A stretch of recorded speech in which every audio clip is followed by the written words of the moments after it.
Hola, muy buenas tardes. Bueno, estamos a punto de comenzar. Digo, ya son casi las 5. Una vez más, soy el doctor José Javier Mendoza Velázquez, soy médico especialista en psiquiatría. Hoy de salud mental vamos a hablar, nos acompaña el doctor Guillermo Fojaco, él es pediatra. Él va a hablar con nosotros sobre la importancia y las circunstancias asociadas al COVID infantil y sus repercusiones en la salud mental. Creo que esto ha sido una historia que se ha contado muy a medias, que con el tiempo hemos ido viendo cómo ha cambiado. La pandemia nos ha obligado a observar otras cosas. De inicio me acuerdo, ¿no? Todo lo que se decía es que los niños no se contagian, nada más se van a dedicar a propagar el virus. Y luego ya después empezamos a ver una gran cantidad de situaciones asociadas al COVID infantil que como, pues, una vez más la ciencia cambia, nos va proporcionando información nueva día con día, ¿no? Y hoy sabemos mucho más del COVID en niños y, bueno, vamos a dar inicio a esta presentación. Le quiero dar la bienvenida al doctor Guillermo Fojaco. Hola, ¿cómo estás, Guillermo? Hola, buenas tardes. Qué gusto estar con ustedes el día de hoy. Pues bueno, bienvenido. Estamos aquí desde el INSABI y pues bueno, bienvenidos a todos. Vamos a dar inicio y pues bueno, quedas tú a cargo de la capacitación y ahorita nos estaremos viendo nuevamente. Muchas Muy gracias bien. por aceptar. Ahora sí, buenas tardes. Me da muchísimo gusto estar el día de hoy con ustedes.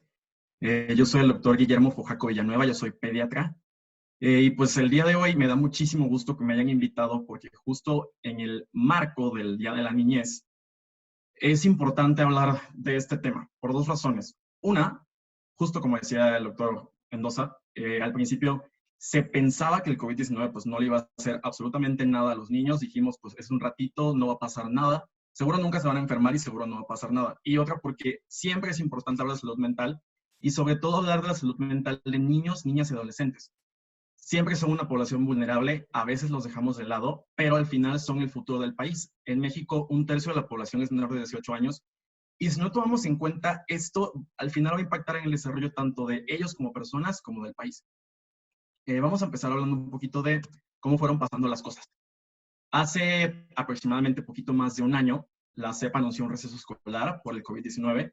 Era simplemente un periodo vacacional que se iba a iniciar un poquito antes de tiempo. Habían quedado que iba a ser a partir del 20 de marzo y finalizar el 20 de abril. Y la idea era que el 20 de abril todos los niños y todos los adolescentes volvieran a la escuela, se tomaran las clases como se tomaban antes, pero pues ya sabemos que esto no fue así. Desde el 20 de marzo del 2020, las clases comenzaron a ser virtuales, las clases comenzaron a tomarse en casa pues, en varias modalidades. Hay niños y niñas que tienen clases solamente con lo que ponen Aprende en Casa, que es un contenido bastante adecuado, pero al final no dejan de perder esta parte de voy a la escuela, convivo con mis compañeros, tengo maestros y pues al final pongo más atención y aprendo un poco más y me ayuda más. Hay niños y niñas que también empezaron a tomar clases de manera virtual, en una pantalla, sentados todo el día, hasta 5 o 6 horas, porque sí me ha tocado saber de niños de 5 años o de 4 años que por órdenes de su escuela están sentados desde las 8 de la mañana hasta las 12, 1 de la tarde, solamente con recesos de 10 minutos entre clase y clase. Algunos adolescentes igual perdieron años completos de escuela y perdieron un ciclo escolar completo. Y pues así pasó. De repente, de un día para otro, salgo de vacaciones, me adelantan mis vacaciones. Y de un día para otro igual me doy cuenta que al final pues no volví a la escuela. A lo mejor hubo niños y niños que no empezaron la escuela nunca, que nunca han ido a la escuela y que todo lo que conocen de la escuela es el haber estado en casa, sentados, tomando clases frente a una pantalla. Eh, ya sabemos que al menos a nivel mundial, al 23 de abril ya teníamos aproximadamente 145 millones de enfermos de COVID-19 y aproximadamente 3 millones también de defunciones. Hablando solamente de adultos y de casos en general en México, al día 27 de abril ya teníamos 2,5 millones de personas infectadas y enfermas y 215,000 defunciones aproximadamente. Son los números que tiene Secretaría de Salud, a veces más, a veces menos, pero pues es lo que tenemos hasta este momento. Y si hablamos específicamente de niños, la estadística no es como la mejor porque en realidad desde el inicio de la pandemia no se pensaba que fueran a ser la población que se viera más afectada y se dejó un poquito de lado todo esto hasta que nos empezamos a dar cuenta que los niños sí se enfermaban de COVID y los niños sobre todo sí se hospitalizaban de COVID y sí fallecían por COVID. En México se han reportado estos de marzo estadística aproximadamente 50,000 casos en menores de 18 años y aproximadamente alrededor de 500 defunciones. Estas defunciones, muchas están asociadas a lo que ya conocemos como este síndrome inflamatorio multisistémico asociado a COVID, que es muy parecido a la enfermedad de Kawasaki. Es un síndrome multiinflamatorio en el que se ven afectados muchos órganos del cuerpo. Y pues esto acaba con los niños y acaba con su vida. A nivel mundial se habla de que más o menos el 2% del total de casos se han dado en menores de 18 años. De este 2%, el 6% han requerido hospitalizarse y han requerido estar en un hospital, alejados de su familia, alejados del medio que ellos conocen y sobre todo sufriendo y con riesgo de morir.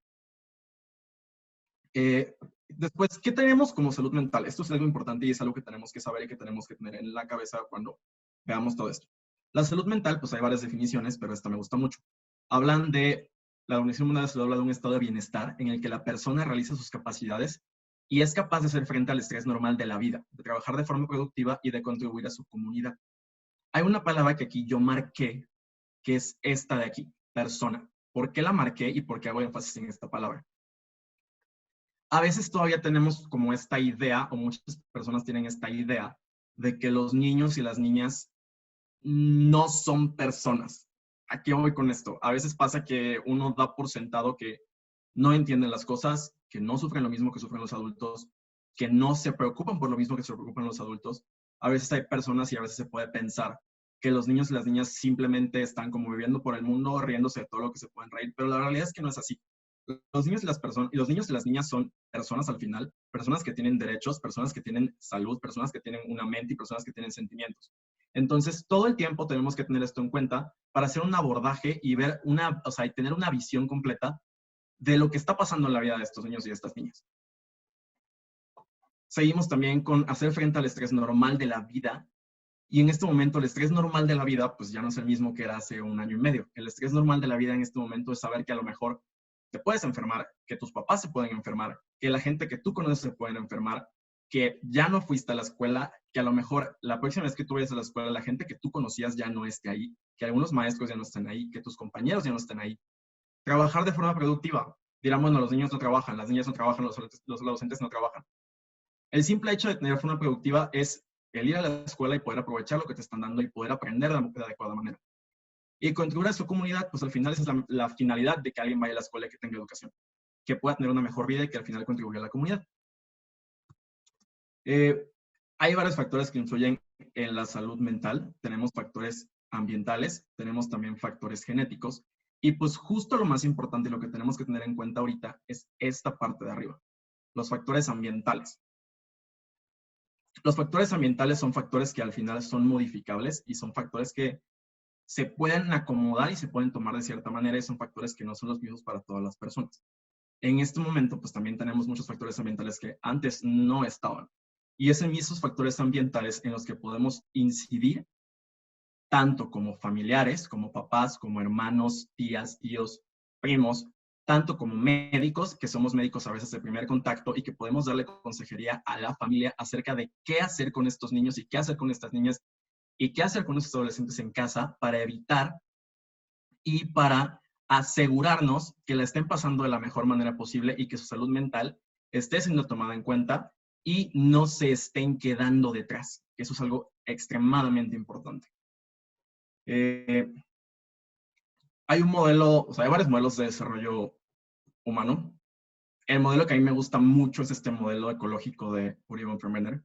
Este es un modelo en el que se ve el desarrollo del niño como una conjunción de varios sistemas.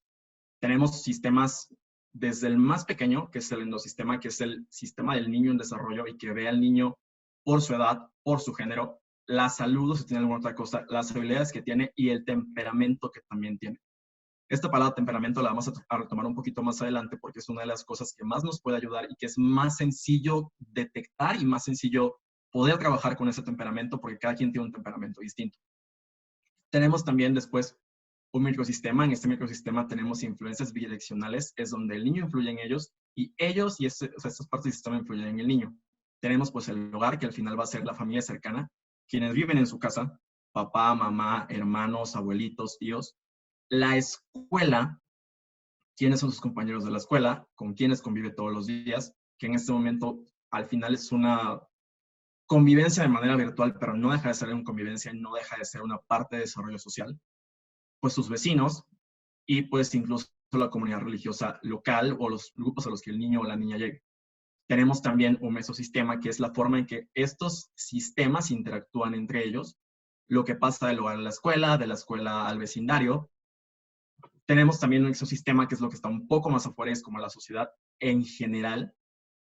Ahí tenemos ya a los amigos de los papás, que ellos pueden influir tanto en los papás, y esto puede hacer que influyan también en lo que está pasando con el niño. El ambiente laboral de los padres, unos padres con un ambiente laboral que no les está yendo de manera adecuada, al final van a llegar a casa con problemas o pueden llegar a casa con problemas. Y esos problemas también pueden incidir en la interacción que tienen con su hijo o con su hija. El sistema educativo, que justo en este momento, pues el sistema educativo ya lo tenemos y ha tenido cambios, pero al final se intenta hacer lo que se hace. Agendas gubernamentales y comunitarias, el sistema de tránsito, los lugares a los que va, los medios de comunicación, la información que nos están brindando y cómo todo esto, este ecosistema, todo esto que ven aquí, lo importante es que esto también afecta lo de adentro y a su vez esto va afectando también el desarrollo del niño. No podemos ver al niño solamente como un ente y solamente como lo que digan en su casa es lo que va a pasar y es lo que va a aprender, ¿por qué no? Al final todo lo que está alrededor va a influir en lo que esto pase y la forma en que interactúen. Tenemos también al final un macrosistema, que es el sistema económico y político en el que el niño o la niña va a vivir y va a crecer. Las creencias y las ideologías predominantes. Y algo que también es importante es este cronosistema, que es la dimensión del tiempo. En este cronosistema es donde vamos a ubicar este contexto de la pandemia y este contexto del encierro y este contexto del quedarte en casa, este contexto de las clases en casa. Son las condiciones personales y sociales temporales durante el transcurso de la vida. ¿Por qué? Porque justo este cronosistema, esta dimensión del tiempo, esto que está pasando ahorita, ha afectado en todos los demás sistemas y esto va a afectar en el desarrollo de los niños. Y pues, ¿qué ha pasado a partir de que nos dijeron se van a quedar en casa? ¿Qué ha pasado a partir de este primer caso de COVID-19? ¿Qué ha pasado a partir de ese momento en el que las escuelas se cierran y se van todos a casa? Bueno, pues antes un niño mexicano, una niña mexicana, pues tenía varios ambientes. En las mañanas a lo mejor iba a la escuela, podía ir en la mañana, podía ir en la tarde. En la escuela tenía compañeros, tenía compañeras, se la pasaba bien en la escuela, aprendía en la escuela. Estaba la mitad prácticamente del tiempo que estaba despierto en la escuela. A lo mejor algunos tenían clases extraescolares o tenían actividades extraescolares. Algunos iban a clases de fútbol, a clases de natación, convivían con otras personas en la tarde, jugaban fútbol con sus compañeros del vecindario, tenían un equipo de fútbol, iban a clases de ballet, iban a clases de baile, iban a clases de pintura, regularización extraescolar y tenían otra convivencia. Se juntaban a lo mejor también a jugar con los compañeros de la calle, con sus amigos, con sus primos, con sus hermanos. Podían salir al parque, podían salir a caminar, podían hacer muchas cosas en el ambiente externo. Y sus papás, pues durante el tiempo que ellos estaban en la escuela, muchos papás y muchas mamás tenían que trabajar, iban al trabajo, estaban un lapso de tiempo ahí, volvían a casa y estaban con sus hijos o estaban con sus hijas y convivían con sus hijos y con sus hijas. ¿Y qué pasó? Hay un punto en el que todos estos ambientes que ya existían y todos estos cambios que ya existían se convierten en uno solo. Y la casa pasa a ser el lugar en el que convives con la gente que estás todo el día, durante todo el día, pasa a ser el lugar en el que tienes tus clases, tu casa se convierte en tu escuela, tu casa se convierte en tu lugar de juegos, tu casa se convierte en tu lugar de esparcimiento. Y también para muchos papás, tu casa se convierte en el centro de trabajo. Y eso es algo importantísimo porque eso también va a haber influida y va a tener como cambios y va a provocar disrupciones en la interacción que estos papás y estos hijos ya tenían en sus vidas diarias y que ya tenían en el día a día. A lo mejor pues llega un momento en el que mamá tiene que hacerse cargo de las cosas del trabajo, pero pues también tiene que estar pendiente de que los niños estén en las clases, de que los niños desayunen, de que los niños hagan lo que tienen que hacer. Y al final es algo disruptivo, es algo que afecta el saber que tienes que tener más responsabilidades y eso le afecta no solo a los papás, sino también le afecta a los niños. Imagínense el punto de, pues siempre que estoy en mi casa, mis papás están para mí y ahorita estoy en mi casa, aparte de que tomo clases, sé que si busco a mi mamá ahorita, a lo mejor no me puedo hacer caso porque en este momento está tomando su trabajo y está haciendo cosas del trabajo y no puedo estar todo el día con ella, no está cuando la necesito y ¿qué voy a hacer? Esto al final provoca cambios y provoca ansiedad, provoca miedo. Esto provoca exactamente esto, cambios en las emociones. Hay varias emociones básicas. Esta película Intensamente, la verdad que la retrata de una manera bastante maravillosa. Son como, Paul Ekman ya hablaba como de las emociones básicas, que son específicamente ira, desagrado, felicidad, tristeza, y junta en la misma como miedo y sorpresa, porque al final son bastante parecidas. Hay que saber que las emociones, pues ninguna es mala, pero es importante saber nombrarlas y reconocerlas. A lo mejor antes la vida era siempre que estoy en mi casa, es un lugar en el que estoy feliz, en el que estoy contento, es un lugar en el que me la paso bien.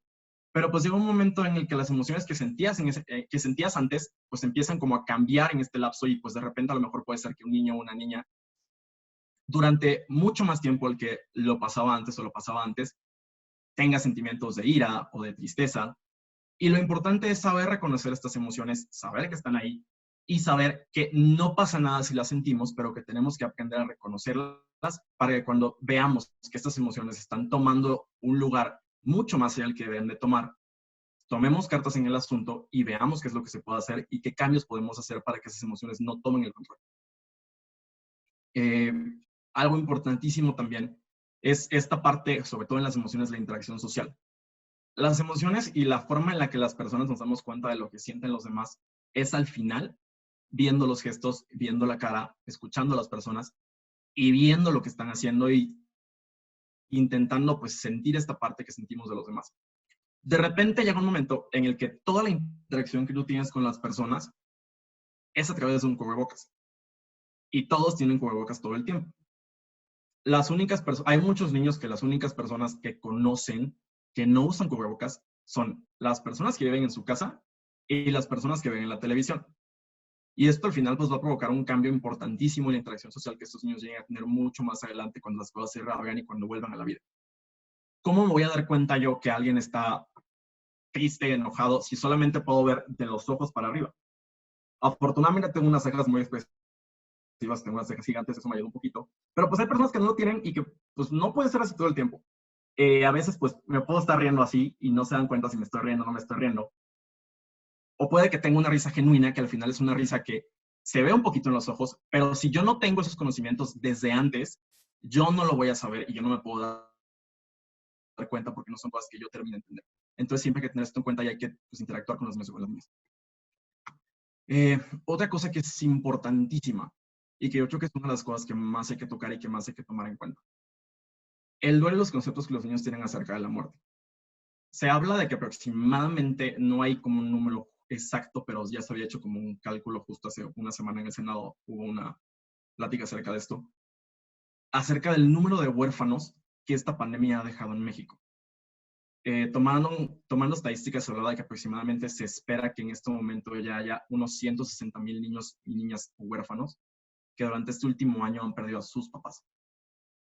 Esto los deja al final en una situación pues, de aún mayor vulnerabilidad y los deja en una situación de tristeza porque al final los niños y las niñas se dan cuenta de que las personas fallecen y los seres humanos somos los únicos animales y los únicos seres vivos sobre la Tierra que tenemos este concepto del duelo y que sabemos que la muerte es algo permanente y que sabemos que la muerte es algo que sucede a todas las personas y que las personas se van y dejan un vacío y dejan un espacio.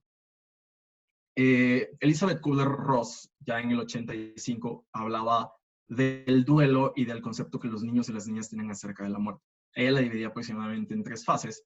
La primera, alrededor de los 3 años, en la que los niños y las niñas comienzan a ver animales muertos en la calle, se dan cuenta que son animales que a lo mejor antes estaban vivos, pero que no tienen vida. Pero pues en ese momento aún piensan que es algo temporal y que es solamente una separación y que no va a pasar nada y que pues, probablemente después va a volver a tener vida.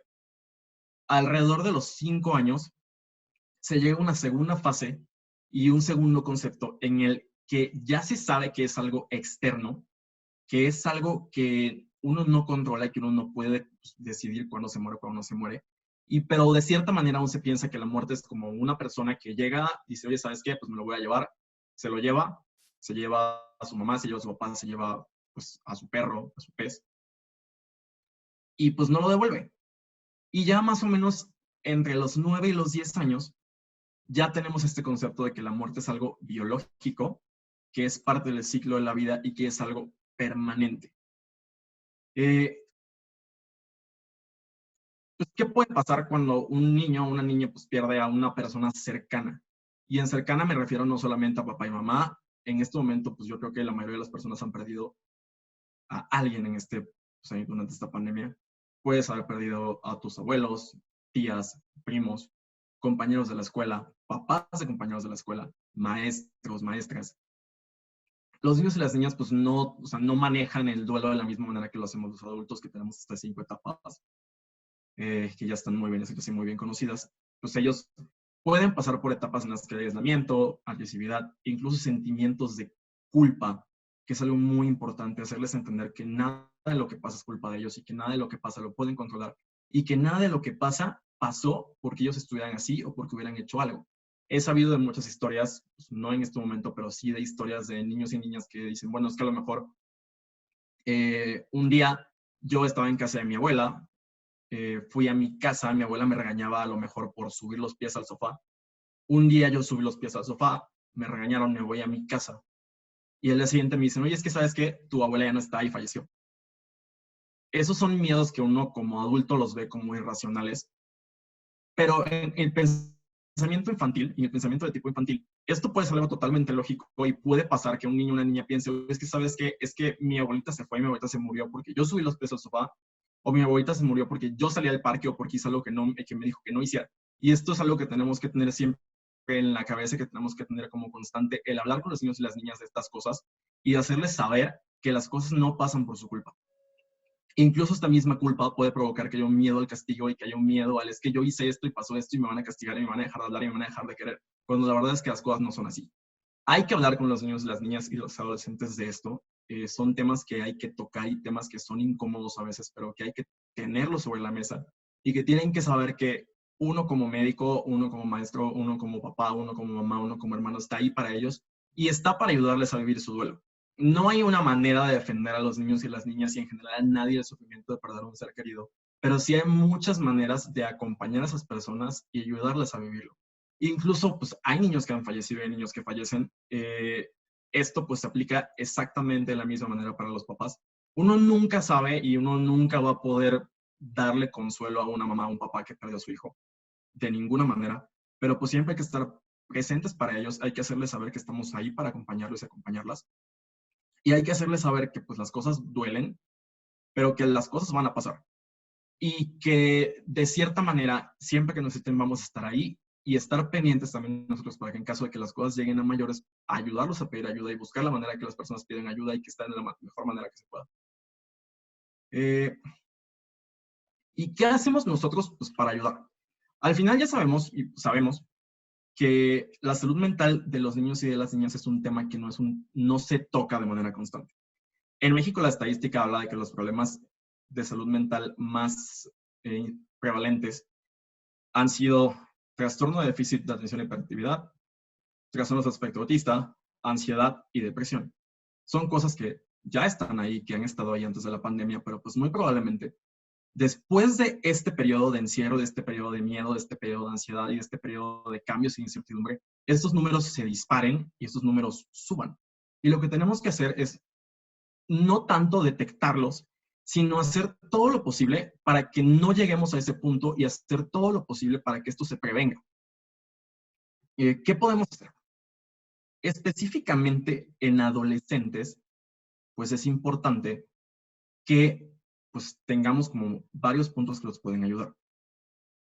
Los adolescentes pues la han pasado bastante mal en general. En general son una población que a veces se deja de lado porque es una población que no quieren ver ni los médicos de adultos, ni los pediatras, porque algunos son así de, no, pues que ya que lo voy a ver, ya tiene 18 años, 17 años, que voy a andar viendo yo un adolescente. Ya tiene conductas de adulto, ya toma, ya tiene relaciones sexuales, ya se embarazó, pues ya no es una niña, ya no tengo por qué verla, yo soy pediatra. Y la verdad es que las cosas no deben de ser así. Yo siempre he pensado y siempre voy a pensar que la salud de los adolescentes le compete al pediatra y debe haber pediatras preparados para darles servicios de salud adolescente. Los adolescentes ya no dependen al 100% ni completamente de sus papás ni de sus mamás. Ya quieren una independencia que aún no pueden tener. Y por esto hay que asegurar servicios de salud y hay que asegurar que les podamos hacer llegar de la mejor manera todas estas herramientas para que ellos y ellas puedan ayudarse a sí mismos y estar en la mejor manera que puedan estar y vivir su vida de la mejor manera posible. ¿Qué podemos hacer? El punto que pongo aquí, el uno, pues es esta parte de tener orden y rutinas. ¿A qué me refiero con tener orden y rutinas? muchos se acuerdan, muchos no, pero la gente que trabajó en casa algún tiempo, que estuvo trabajando en casa algún tiempo, pongo mi ejemplo exacto y mi ejemplo personal. Cuando empezó la pandemia, pues pasa que después de que tenías ya una rutina todos tus días y tenías una rutina que sabías que ibas a hacer cada día y sabías ya me levanto a las 6, me meto a bañar, desayuno algo rápido, llego a mi trabajo, me quedo el rato que tengo que dar, llego a mi casa, salgo a lo que tengo que hacer y vuelvo a dormir y empieza mi día siguiente. A muchas personas y a muchos adolescentes sobre todo, pues su día cambió de estar en el saber que me despierto, voy a la escuela, convivo con mis amigos, hago mis tareas, platico con mis amigos un rato, voy a lo que tenga que ir. Su vida pasó solamente a ser, me despierto, me siento, veo las clases, como, hago tarea sentado en el mismo lugar donde estaba antes, me duermo, no veo a nadie más. Y esta falta de orden y rutinas provocó pues un aumento que sí está muy reportado de casos de depresión y de casos de personas que la estaban pasando bastante mal, sobre todo adolescentes, porque no tienen al final nadie con quien hablar. Entonces, algo que nos puede ayudar mucho, sobre todo en este grupo de edad, es el ayudarlos y ayudarlas a que tengan orden y limpieza en el espacio en el que están y a que armen rutinas que les ayuden a tener, pues, al final una congruencia en su día y que sepan qué va a pasar y que no estén con incertidumbre de qué hago ahora. Que estén ocupados y que hagan cosas de provecho. Lo mismo, enseñarles también a reconocer las emociones propias y emociones de los demás. Si estoy feliz, pues cómo me siento si estoy feliz y qué me pone feliz y qué es lo que me quita el estar feliz. Si me enojé y si me siento enojado, ¿por qué me siento enojado? ¿Cuánto tiempo llevo enojado? ¿Qué es lo que me está haciendo enojar? Y sé algo que yo pueda hacer para no sentirme así o algo que lo esté como provocando que yo pueda modificar o que pueda usar para sentirme mejor. Si estoy triste, pues ¿qué fue lo que me hizo sentirme triste? ¿Cuánto tiempo llevo triste? ¿Y qué puedo hacer también para no sentirme de esta manera? En los adolescentes, pues es también importantísimo el contacto social. Los adolescentes, pues ya son unas personas bastante más independientes que los niños más pequeños. Y una parte muy importante de ser adolescente es el encontrar ese sentido de pertenencia en un grupo que te acompañe y el saber que hay gente que piensa lo mismo que tú, que pasa por lo mismo que tú y gente con la que tú te identificas. Si de repente el grupo con el que yo me llevaba, el grupo con el que yo convivía, lo pierdo un día para otro, no los puedo ver porque dejé ir a la escuela, porque dejé ir a mis clases, pues ¿qué pasa? O sea, una parte muy importante de lo que me hacía la persona que yo era en ese momento y de lo que me hacía feliz y de lo que me hacía crecer como persona, se pierde. Entonces, siempre es adecuado promover este contacto social, promoverlo de la manera más sana que se pueda. Puede ser a través del celular, a través de WhatsApp, videollamadas, de la forma en que se pueda. Incluso pues en los parques con sana distancia y usando cubrebocas, yo creo que es igual una bastante buena manera de que tengan contacto social con sus compañeros y con sus amigos. Pero sí justo hay que tener como mucho cuidado en esta parte de que no caigan en el punto de estoy todo el día sentado en el celular, de estoy todo el día sentado en la computadora y no hago nada más que estar sentado en la computadora de manera sedentaria y estresarme por cosas que no me voy a estresar. Hay que promover también el aprendizaje, ver qué le gusta y qué les gusta, platicar con ellos, platicar con ellas, averiguar qué es lo que está pasando, qué es lo que les interesa y usando este interés, buscar cosas que puedan aprender que les abone a su vida personal, que les abone a su vida pues, posterior y que al final pues algo que les guste y que disfruten, porque esta parte de aprender es algo que te ayuda a estar activo y que te ayuda a estar motivado y te ayuda a seguir con tu vida. Hay que enseñarles a ser amables con los demás y con ellos mismos. Hay que hacerles tener en cuenta que las personas la están pasando mal, que ellos y ellas no son las únicas personas que la están pasando mal, y que el simple hecho a veces de ser amable, de tener una sonrisa, de apoyar a una persona, de preguntarle cómo está, puede hacer la diferencia entre cómo se siente un día y de sentirse solo o no sentirse solo. Y pues también al final no dejar de lado esta parte del cuidado de la salud. A los adolescentes algo muy importante es que hay que hacerles entender las razones del por qué hay que hacer las cosas. Si somos impositivos y si somos estas personas o estos médicos, sus papás de, oye, es que sabes qué, necesito que hagas ejercicio 1 hora hoy y necesito que hoy uses cubrebocas todo el día y necesito que hoy hagas tu tarea y necesito que hoy te comas esto, al final va a ser una imposición y al final parte también de la adolescencia es esta parte de este razonamiento en el que yo tengo que ser rebelde y tengo que no estar de acuerdo con algunas cosas, porque es algo que siempre pasa. y es algo que va a seguir pasando porque es algo inherente a esta etapa del desarrollo. Sino hay que hacerlos parte de lo que está pasando, hay que explicarles lo que está pasando y hay que ayudarlos a que entiendan y comprendan por qué queremos que hagan las cosas. Ejemplo, no es lo mismo que yo les diga, oye hijo, ¿sabes qué? Es que necesito que hagas ejercicio el día de hoy porque tienes que hacerlo, a que les explique, oye, ¿sabes qué? Es que si tú haces ejercicio, pues vas a estar más relajado, te vas a sentir mejor, vas a dormir mejor y al final a lo mejor puedes convivir con otras personas un poquito más. No es lo mismo que yo les diga, oye, ¿sabes qué? Es que tienes que quedarte en la casa porque dijeron que tienes que quedar en la casa y tienes que usar cubrebocas porque te dijeron que tienes que usarlo. A explicarles el panorama de todo lo que está pasando, a explicarles las implicaciones del cuidarse, a explicarles las implicaciones que puede tener el no cuidarse. Explicarles que hay gente que depende también de ellos, que a lo mejor si están en casa y conviven en casa con sus abuelos o con alguien más, el hecho de que ellos salgan o no salgan puede ayudar y puede cambiar la perspectiva y el pronóstico que tiene una familia acerca del número de enfermos. Y si los hacemos parte de esto, pues va a ser mucho más probable que cooperen y mucho más probable que ayuden y mucho más probable que se sientan personas útiles y que están apoyando a su familia y a la sociedad. Y pues, ¿qué hace uno como médico, como papá, como mamá, como hijo, hermano, tío, primo de niños y adolescentes? Esto es como lo que yo rescato, lo que yo creo que nos ayudaría muchísimo más a todos. La parte más importante es la comunicación. Siempre hay que preguntarle a los niños, a las niñas y a los adolescentes cómo se sienten. A veces puede que no sepan explicar cómo se están sintiendo, pero el simple hecho de darles ese pie y esa pauta a la conversación es un momento que ellos van a tomar y que ellos van a saber que hay una persona que los puede escuchar y que hay una persona que va a estar ahí para ellos y que si necesitan a alguien a quien contarle algo, va a haber una persona que los pueda escuchar y que pueda apoyarlos. Siempre es importante, a veces hay gente que es un poco más callada, pero si empezamos conversaciones y ponemos temas sobre la mesa y escuchamos lo que tienen que decir sobre los temas, podemos entender qué está pasando por sus mentes, cómo se están sintiendo y podemos entender también esta parte de qué piensan de las cosas que están pasando, porque a veces las percepciones que los niños y las niñas pueden tener de las cosas no son siempre las más correctas. Y es nuestro deber como médicos, como papás, como mamás y como personas adultas, el saber qué están pensando y en caso que estén pensando algo que no es tan correcto o que tengan una concepción errónea de lo que está pasando o que tengan, por ejemplo, sentimientos de culpa, que es justo lo que hablaba hace rato del luto, explicarles que las cosas no están pasando así, que las cosas no son así, que nada de lo que pasa es por culpa de ellos.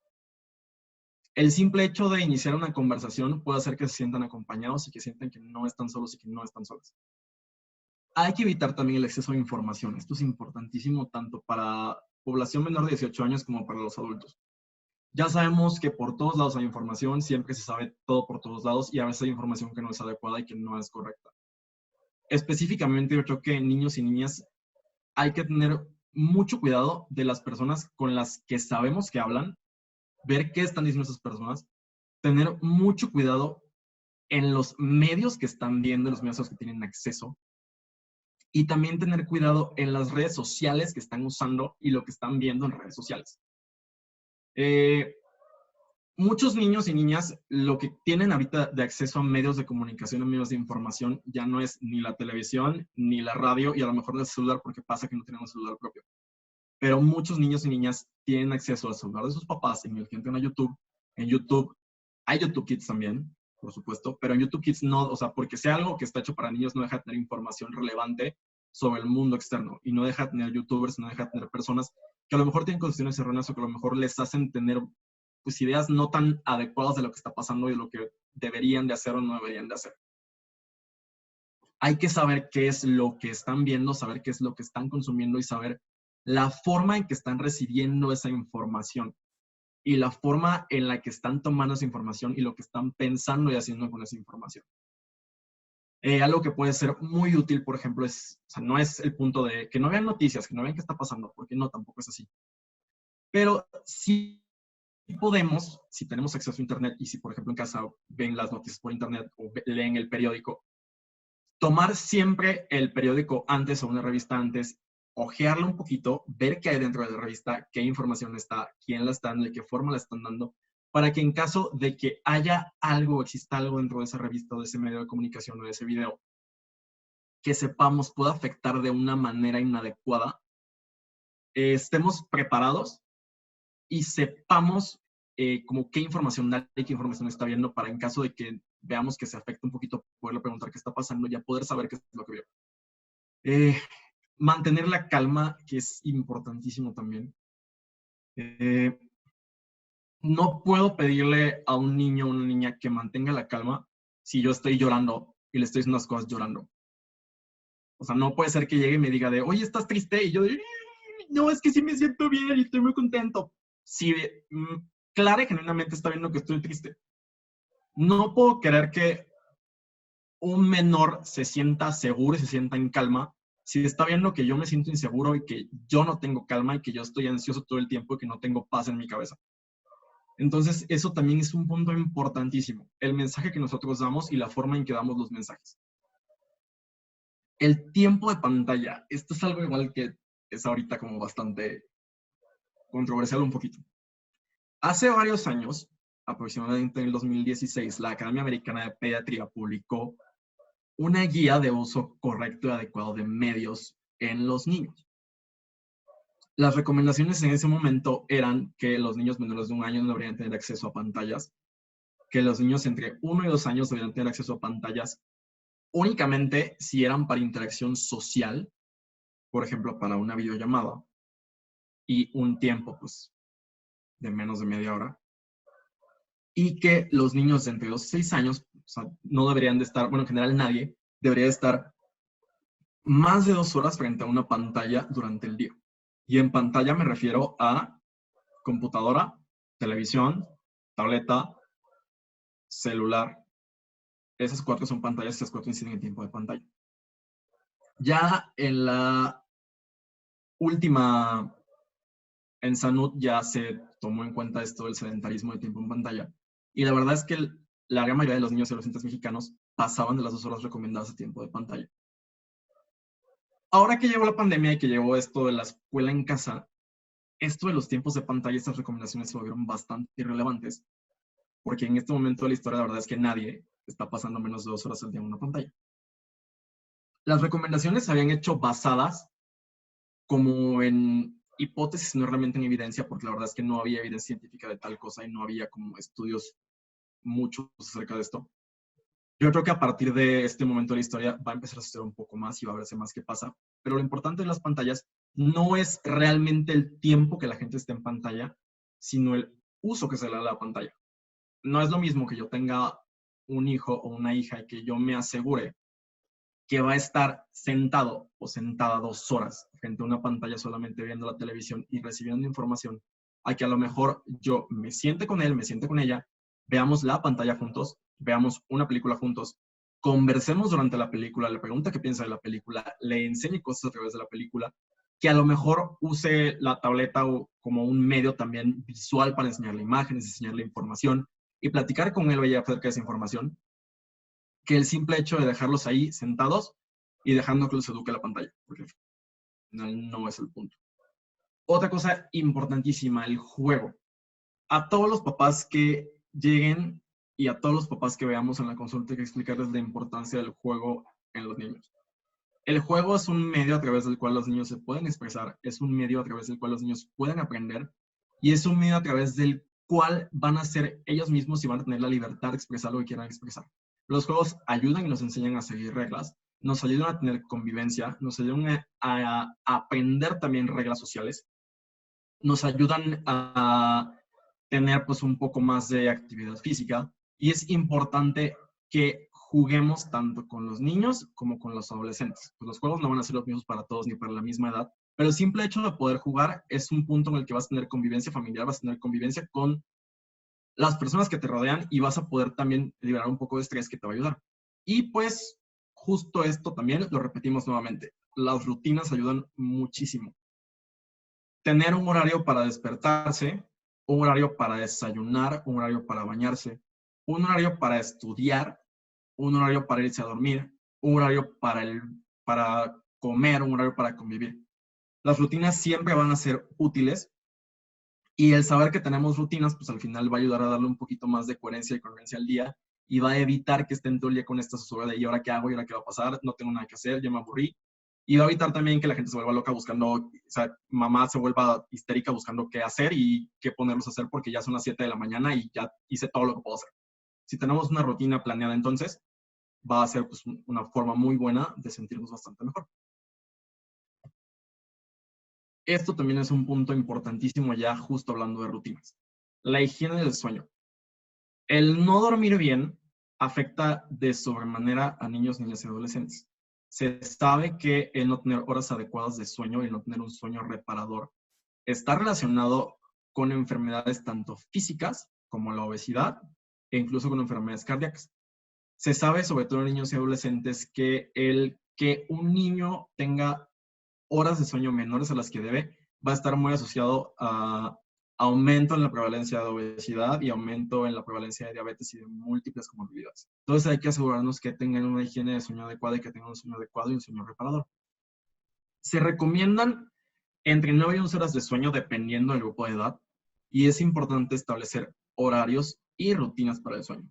No puede ser que solamente porque no van a la escuela o no estén en la escuela se estén durmiendo los niños y las niñas a las 2, 3 de la mañana. También sabemos que durante el sueño se producen estos picos de cortisol que al final van a ser los que durante la adolescencia van a provocar y van a promover un adecuado crecimiento y un adecuado desarrollo.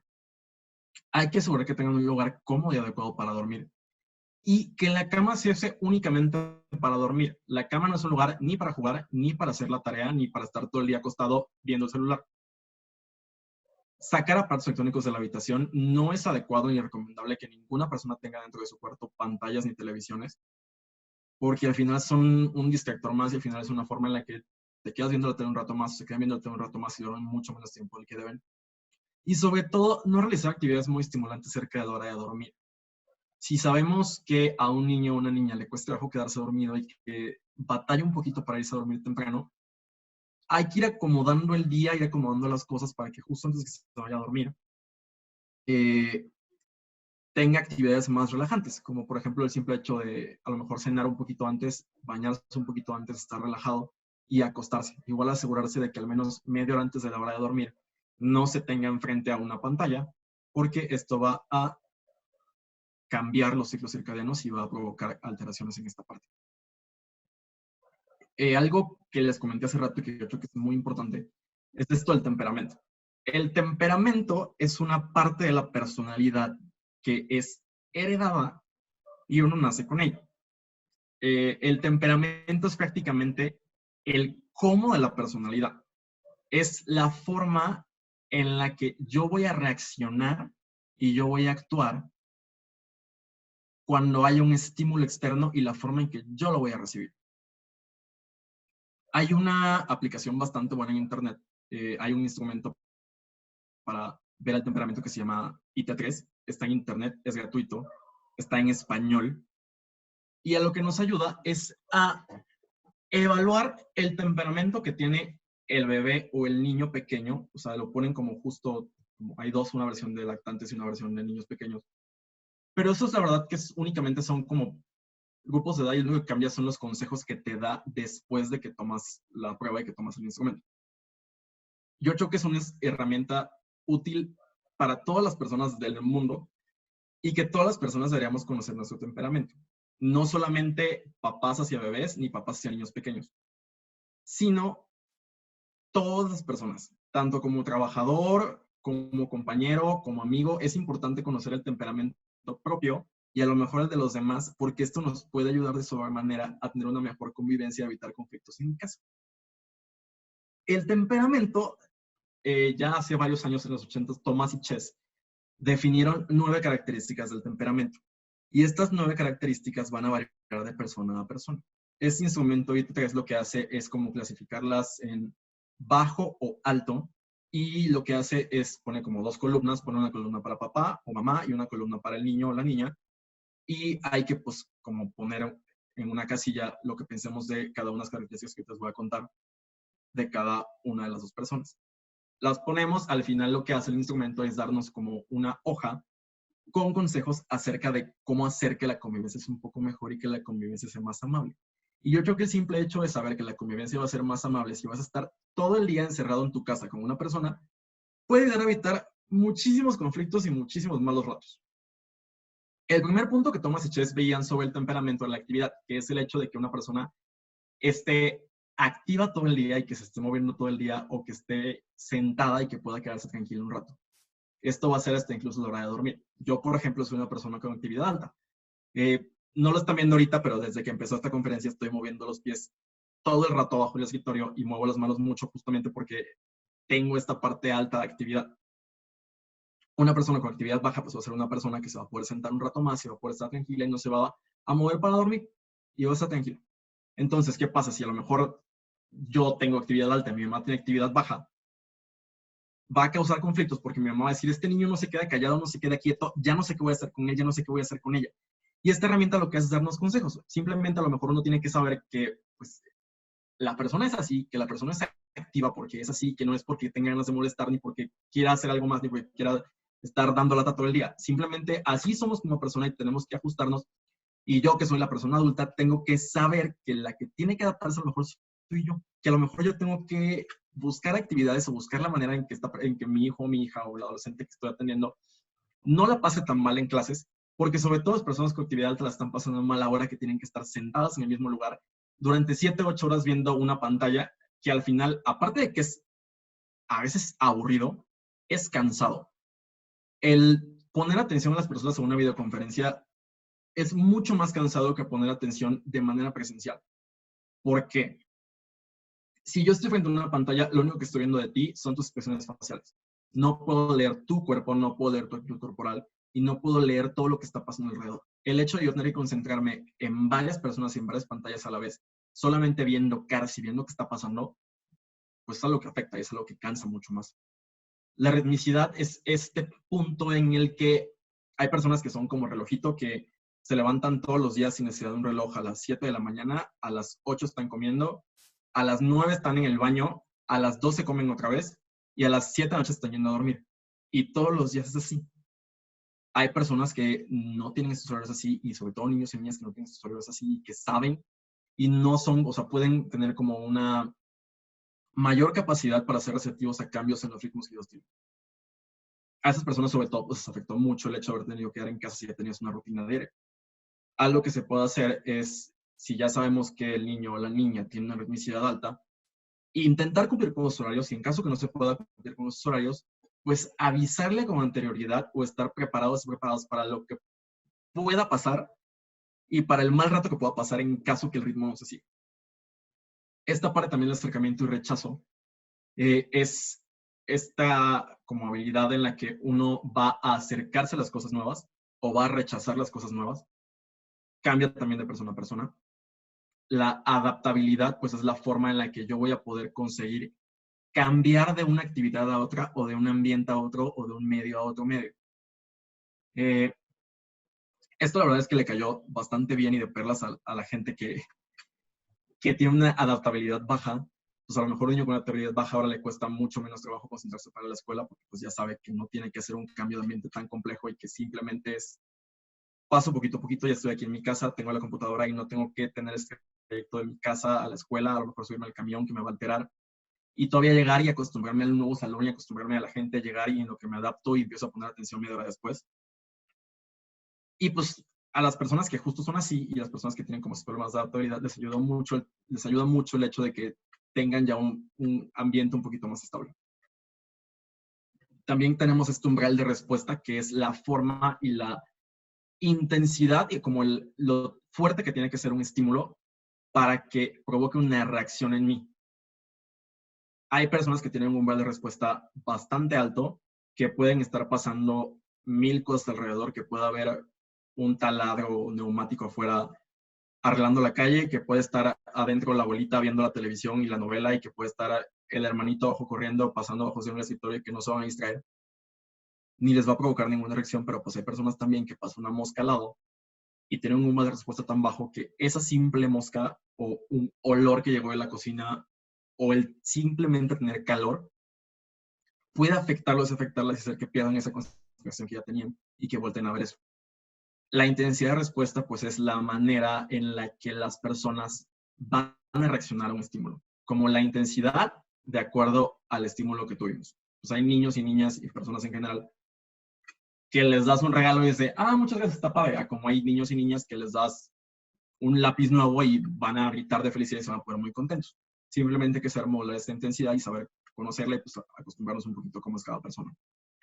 El ánimo, pues, se clasifica igual como en bajo y alto. Hay personas que tienen más un ánimo alto y que son como más chispa todo el día, que quieren todo el día estar como de buenas, y personas que tienen un ánimo un poquito más bajo, y eso está bien. Hay que hacerles también entender que es parte de su temperamento, que es parte de ellos y parte de ellas y que no lo van a poder cambiar. Que el hecho de que a lo mejor yo todo el día no esté gritando ni esté corriendo no quiere decir que yo esté mal, ni quiere decir que esté triste, ni quiere decir que esté enojado con nadie. Si a lo mejor yo soy un papá que tiene un ánimo alto y mi hijo tiene un ánimo pues, con tendencia a la parte baja, a lo mejor yo llego muy emocionado a contarle, oye, es que sabes que hoy voy a hacer de comer, o mole, o estoy muy emocionado porque el día de hoy es sábado, y puede que el niño diga pues está bien. Hay que saber que pues esto no es así, que no es simplemente que no le interese, pues simplemente su ánimo es así y hay que manejarlo y estar de acuerdo. Distractibilidad, que es esta parte en la que yo voy a, o sea, que esto en de respuesta, por ejemplo, llegó algo, me distrajo, ¿qué tanto voy a poder volver a la actividad que estaba haciendo antes? Hay personas que tienen un umbral de respuesta alto, pero tienen distractibilidad baja, entonces pues me molesta, pero puedo volver a lo que estoy haciendo y sigo con mi tarea. Como hay niños y niñas que tienen un umbral de respuesta alto y distractibilidad alta, y lo que va a pasar es que pues ya me distrajo la mosca y pues ya no puedo hacer tarea y ya no puedo hacer nada porque ya no sé en qué me quedé. Y al final, el último, o sea, como parte del temperamento es esta atención, que es la capacidad que uno tiene de estar centrado en una misma actividad durante un largo rato de tiempo o durante menos tiempo. Hay temperamentos fáciles y temperamentos difíciles, que en realidad no es que sean temperamentos difíciles, simplemente son temperamentos a los que hay que ponerle un poquito más de empeño para poder adaptarse de adecuada manera. Yo creo que es una herramienta bastante buena para explicarle a los papás y a las mamás y explicarles que conozcan lo que tienen en casa, que sepan cómo son ellos, que sepan cómo son ellas, y una vez teniendo esto, pues aprovechar esta bondad de ajuste para poder tener una mejor relación en casa y una mejor comunicación y una mejor vida familiar. También, pues, hace varios años la OMS y la UNICEF introdujeron este concepto del cuidado cariñoso y sensible. Es un concepto en el que se busca el adecuado desarrollo durante la primera infancia. Está muy enfocado a primera infancia, pero la verdad es que yo creo que es algo que ayuda a todo y que ayuda a todo el mundo, y que si vemos esta parte de cuidado cariñoso y sensible, pues son varios puntos que todos deberíamos tener en cuenta todo el tiempo. Que pues es salud, nutrición, el tener una adecuada alimentación en casa, que son parte de la nutrición, asegurar que los niños pequeños pues tengan acceso al final a la lactancia materna, salud, que tengamos acceso a vacunas, servicios de salud, que podamos acceder a servicios de salud en caso de que los necesitemos. Cuidados responsables, que es que tengamos un cuidador que está pendiente de nosotros, un cuidador que está pendiente de los niños, un cuidador que cuando lo necesiten ahí esté. Seguridad y protección, que eso al final, pues, gran parte la da el Estado y gran parte también la dan los papás, el saber que estoy protegido, el saber que tengo una casa y que tengo un techo, y el saber que mi ciudad es segura y que mi comunidad es segura. Y sobre todo el aprendizaje temprano, el saber que los niños van a la escuela a la edad que tienen que ir, que al final yo creo que en este punto, en este momento nos estamos quedando un poquito más cortos, porque por mucho que intentemos tener clases en casa y que intentemos tener clases en línea, nunca va a ser lo mismo el desarrollo, tanto social como intelectual, que vamos a tener en clases presenciales, en un salón de clases y conviviendo con personas de nuestra edad, al aprendizaje que nos podemos alcanzar en casa y al aprendizaje que podemos tener solamente dentro de 4 paredes. ¿Y qué más hay? Hay que tomar en cuenta también, o sea, esto que hablé ahorita es pues, prácticamente solamente de niños, niñas y adolescentes pues, sanos. Hay que tomar en cuenta también que hay grupos vulnerables y hay grupos que la están pasando bastante mal y que la están pasando a lo mejor peor que otros grupos. Yo igual estoy muy en contra de esto de las Olimpiadas de la discriminación, de ver quién le pasa peor que los demás, porque yo creo que no es así y que no debe ser así. Todos la pasan mal a veces y yo creo que hay que tomar en cuenta a todas las personas. Pero sí hay que tomar en cuenta que hay grupos que tienen necesidades especiales. Las mujeres, por ejemplo, hay muchas niñas y mujeres en general que no la pasan tan bien en casa y que a lo mejor en casa pues, no es un lugar tan seguro para ellas. Los niños y las niñas con trastorno de déficit de atención e hiperactividad, una parte muy importante y una parte que ayuda mucho en el TDA es justo esta parte de tener rutinas y esta parte de tener una estructura en tu vida. Y si de repente pasa y pierdes su estructura, esto te va a afectar de sobremanera y vas a tener que volver a empezar y vas a tener que pues, acomodar tu vida otra vez y volver a conseguir estructura. Personas que están dentro de los trastornos del espectro autista, también, pues, yo creo que en los siguientes años va a haber como un aumento, quizás no en los diagnósticos, pero sí en las sospechas. ¿Por qué? La gran mayoría de las personas y los niños con trastorno del espectro autista van a tener retraso del lenguaje y tienen retraso del lenguaje importante, pero que tengan ese retraso del lenguaje no quiere decir que tengan trastorno del espectro autista. En México, 1 de cada 4 niños tiene retraso del lenguaje. Si sabemos esto, y esto era antes de la pandemia, pues eso era prepandemia. Ahorita que no hemos estado yendo a la escuela, que no estoy hablando con más personas, seguramente este número va a aumentar un poquito más y puede que tengamos como un aumento de sospechas de estos diagnósticos. Violencia. Desde que empezó también la pandemia se ha reportado en varios medios y en varios medios importantes el aumento de violencia intrafamiliar y el aumento de la violencia a la que los niños y niñas están expuestos en casa. Para muchos niños y para muchas niñas, la escuela es un lugar seguro, y para muchos niños y para muchas niñas, la escuela es su único lugar seguro. Si les quitamos ese lugar seguro, hay que tomar en cuenta y hay que saber que puede que la estén pasando mal en casa, pueden que estén viviendo violencia y abuso sobre ellos mismos, y puede que aunque no sea sobre ellos mismos el abuso, estén viviendo violencia, estén siendo expuestos a violencia, a lo mejor entre papá y mamá, o entre tíos, hermanos, no lo sabemos. La exposición al abuso, la exposición a la violencia al final va a afectar en la vida adulta y durante el desarrollo. Entonces hay que tener esto en cuenta y siempre como dar pie a que hablen de estas cosas y a ver qué está pasando. Lo mismo con la población LGBT, infantil y adolescente. Esta población existe, esta población hay que tomarla en cuenta y hay que saber que está ahí. Sobre todo, por ejemplo, la población transgénero la está pasando pues, mal. Hay personas y adolescentes transgénero, sobre todo, que el único lugar seguro y donde pueden ser ellos mismos es fuera de su casa. Hay niños, niñas y adolescentes que no pueden ser ellos mismos en casa porque estando en casa, pues aparte de que ya tienes como esta parte de me violentan y no respetan quien yo soy, esa parte un estrés como sobrenegado de saber que antes a lo mejor en casa tenía que aguantarme, en casa tenía que pues, mantener apariencia, tenía que ocultar algunas cosas, pero pues salía y era quien yo quería ser y convivía con mis amigos y era quien yo quería ser y quien realmente soy. Pero pues si de repente pierdo esta capacidad de salirme de mi casa y esta capacidad de salir de esas 4 paredes que para mí son una prisión y para mi verdadera persona son una prisión, pues la pasan bastante mal. Se sabe también que va a haber un aumento y que ha habido un aumento del trabajo infantil porque hay papás que se han quedado sin trabajo, hay niños que ya no han podido seguir con la escuela y pues el número de pobres y de personas pobres en el mundo y en el país pues también ha aumentado y van a seguir aumentando mientras sigamos en este contexto de la pandemia. ¿Qué va a pasar en el futuro? Pues el futuro ya no se ve tan lejano como lo veíamos hace un año. Ya se espera que en el mes de agosto se reabran las escuelas, ya están vacunando a los maestros, ya están vacunando a muchas más personas.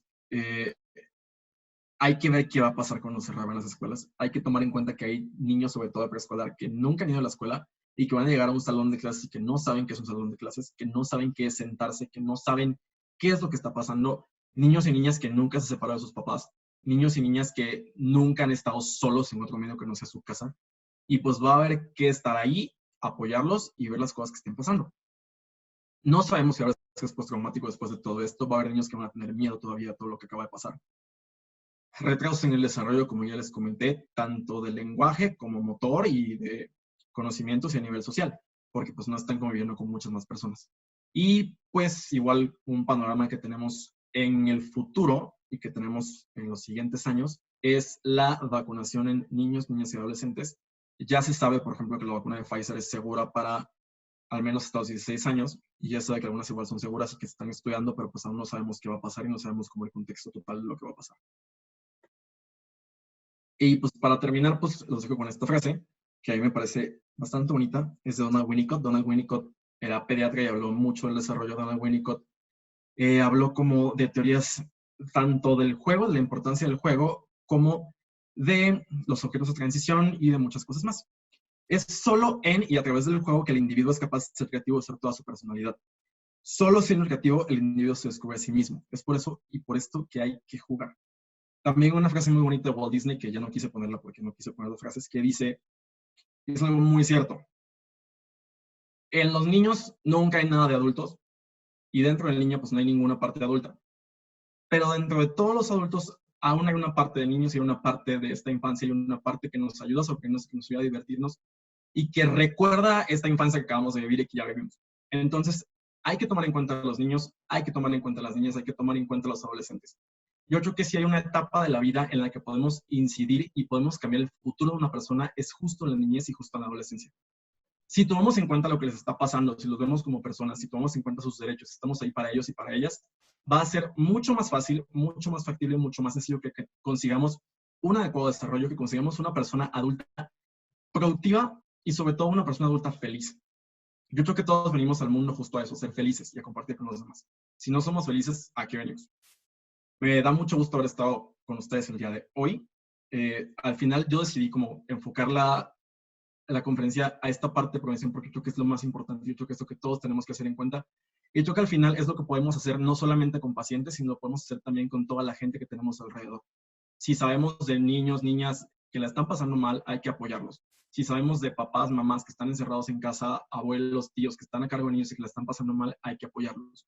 Y espero que todo esto que les acabo de darles un poquito más de herramientas para poder hacer unas intervenciones que puedan ayudar y que puedan ayudarnos a tener un mejor futuro.